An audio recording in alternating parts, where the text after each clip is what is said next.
pesquisa revelou que só no primeiro semestre de 2020, 7,5 milhões de pessoas recorreram à internet para fazer suas compras. Muitos desses consumidores usaram as plataformas digitais para comprar pela primeira vez. Sobre esse assunto, eu converso com Eduardo Terra, presidente do Sindicato Brasileiro de Varejo e Consumo. Eduardo, eu quero já agradecer pela sua participação. Eduardo, após a reabertura do comércio, foi possível perceber algumas mudanças de hábitos dos consumidores. Quais foram as mudanças mais significativas? Olá, sem dúvida, a pandemia trouxe uma série de mudanças de comportamento por parte do consumidor brasileiro. A nossa pesquisa, que foi realizada em outubro, mostrou isso. Algumas dessas mudanças revelam a digitalização, né, da jornada e dos hábitos desse consumidor, comprando mais pela internet, usando mais dispositivos móveis. Então, a pesquisa mostrou, por exemplo, que 14% da nossa amostra, né, dos consumidores brasileiros, fizeram a sua primeira compra pela internet pela primeira vez durante a pandemia, mas voltando às lojas físicas, né, 58% das pessoas mudaram a sua forma de pagar a compra na loja durante a pandemia, muito provavelmente por conta da preocupação com a questão do toque e da contaminação. Então, pagamentos que envolvam menos a questão de pegar no dinheiro, manusear algum tipo de pagamento que envolva um toque. Então, aqueles pagamentos que tenham menos o processo de encostar a mão, que envolvam menos o contato.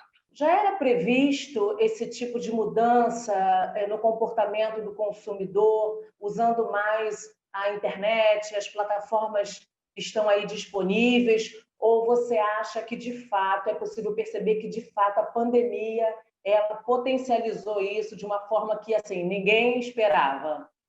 Esse é um ótimo ponto, Luciana. A gente tem dito que a transformação, a digitalização do consumidor e do varejo já vinha acontecendo antes da pandemia. O que a pandemia fez foi acelerar essa mudança. Então, foram, a gente costuma dizer, muitos anos em poucos meses, né? Então, aquilo que talvez levasse 5, 6 anos para acontecer, aconteceu em poucos meses. Então, pagamentos mais digitais, agora a gente tem no Brasil a chegada do Pix, né, usando muito o telefone celular, os QR Codes, algo que talvez para incorporar no hábito levaria-se mais tempo, a pandemia acelerou. As compras pela internet, usando também os dispositivos digitais, a mesma coisa. Então, a pandemia foi, de fato, um grande acelerador da mudança de hábito, principalmente daquilo que envolve aquilo que a gente chama de digitalização da jornada de compra do consumidor brasileiro. Já é possível perceber, calcular aí os impactos disso no comércio, para o comércio? Pois é, esse é um ponto interessante, né? Muito, quando a gente fala da digitalização, fica talvez uma preocupação de como é que fica a loja física, aquela loja de rua, ou mesmo do shopping. E ela continua sendo importante. Um dado que é importante, mesmo com toda essa digitalização, só 6% de todo o varejo brasileiro acontece pela internet. Então, 94% de tudo que se vende ainda acontece pelos meios tradicionais. E mesmo esse 6%, ele normalmente acontece com algum tipo de integração com a loja física. Então, você compra online e vai buscar na loja. Você compra online, mas é a loja que manda para sua casa. E mesmo em países como China, Inglaterra, Estados Unidos, onde esse nível de digitalização é muito alto, a loja física ela tem um protagonismo grande, ela continua sendo integrada a essas vendas digitais. Então, vendedores continuam sendo importantes, lojas continuam sendo importantes. O que muda é que aquela loja do passado, que a gente chama de uma loja analógica, né, onde quando ela abria, a gente ficava esperando os clientes chegarem, essa loja morreu. O que a pandemia mostrou é que a loja tem que se digitalizar, tem que usar ferramentas de ir até o cliente e não esperar o cliente vir até ela, né, e se conectar com esse mundo mais digital. Agora, é possível saber se esse consumidor está satisfeito com esse novo relacionamento, esse novo tipo de relacionamento? Pois é, a pesquisa mostrou que 91% dos consumidores disseram estar satisfeito com a sua experiência de compra no plano digital, 81% diz estar satisfeito com a sua experiência física É um número bastante alto, claro que tem aqui uma janela de oportunidade sempre para melhora, né? Mas a pesquisa nos surpreendeu com esse número. Eu viajo bastante, eu costumo dizer que o varejo brasileiro é muito competitivo, a gente tem um bom nível de comércio, um bom nível de varejo, um bom nível de atendimento. O que a gente vai ter que saber fazer agora é digitalizar esse nosso varejo para que ele também possa ser competitivo nesse novo plano, que é um plano digital com bastante tecnologia, já que o consumidor brasileiro adotou tecnologia como parte do seu hábito. É porque até pouco tempo atrás, né, Eduardo, a gente percebia que havia-se uma certa ressalva, um certo medo por parte do consumidor. Eu acho que ele se perguntava muito: nossa, mas será que o produto vai chegar na minha casa no prazo que eu preciso? Será que eu vou colocar meu cartão de crédito aqui nesse site para fazer um pagamento e os meus dados não serão clonados? Eu acho que isso, aos pouquinhos, está ficando para trás, então. Você tem toda a razão, né? Eu costumo dizer o seguinte: antes da gente ter um consumidor digital no Brasil, a gente construiu um cidadão digital. Então, vou dar alguns dados para a gente entender um pouco melhor isso, né? A gente já tem 80% dos lares brasileiros com acesso à internet, claro que nem todos com alta velocidade.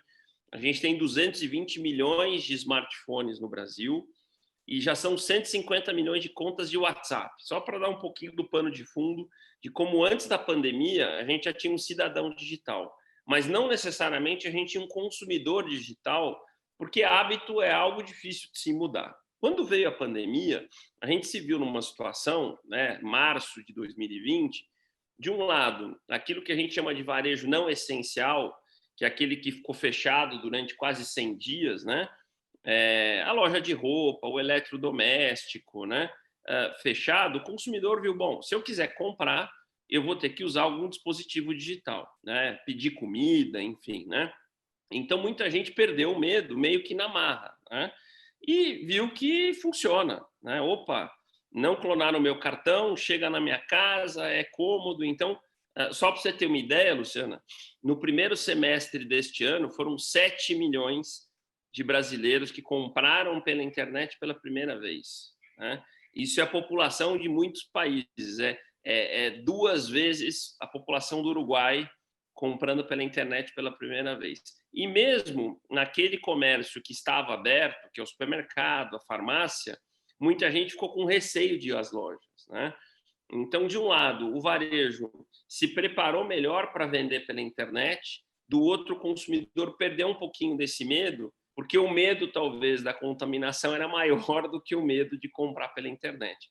Posto isso, né, muitos meses aí de pandemia, muita gente acabou incorporando no hábito essa dinâmica de pedir comida pela internet, de fazer um supermercado pela internet. Então, um dado interessante, hoje já 5% do que se vende nas farmácias e drogarias brasileiras já é pela internet. Um segmento que tinha quase nada de hábitos digitais. A gente pensa em comprar pela internet um livro, televisão, perfume, roupa, mas não remédio, né? Então, aqui está um exemplo de como a gente avançou bastante nesse ano. Agora, Eduardo, vamos falar um pouquinho aí, até por uma curiosidade, as lojas também usaram muitas estratégias, as marcas, os sites usaram estratégias aí, eles foram bem rápidos assim nas estratégias para poder chamar esse consumidor aí para ir comprar. Sem Foi um dúvida. movimento rápido. Uma frase que eu tenho usado é: o que a pandemia fez com que a loja deixasse de ser algo passivo para se tornar algo ativo. A loja passou a ir até o cliente e não o cliente ir até a loja. Parte dessa estratégia foi feita usando o WhatsApp, por exemplo, ou outros tipos de aplicativo, né? Uma pesquisa que saiu em agosto desse ano, né, revelou que o WhatsApp já faz parte de 82% da jornada de compra do brasileiro. Quer dizer, ou porque você manda uma mensagem para um amigo para pedir uma dica, ou porque você manda para um vendedor, quer dizer, ele ganhou um protagonismo grande, e isso não tem nada a ver com e-commerce, isso tem a ver com algum tipo de experiência que vai fazer você comprar numa determinada loja. Então, muitas dessas lojas que eu citei que ficaram fechadas tiveram que buscar ferramentas, processos, ideias, né, para poder conectar aquela loja fechada a um consumidor que estava em casa querendo comprar, mas sem acesso tradicional à loja física. Então, isso, de fato, criou um modelo diferente de negócio e que continua. Isso, para mim, mesmo com a chegada da vacina, né, o término da pandemia, essa dinâmica não muda, ela continua. Agora, Eduardo, só uma última pergunta. Você está falando aí desse relacionamento de compra e venda. Eu, como consumidora, também percebi que as marcas têm usado também as plataformas digitais para manter um vínculo de proximidade, de atender o consumidor, até mesmo no pós-venda.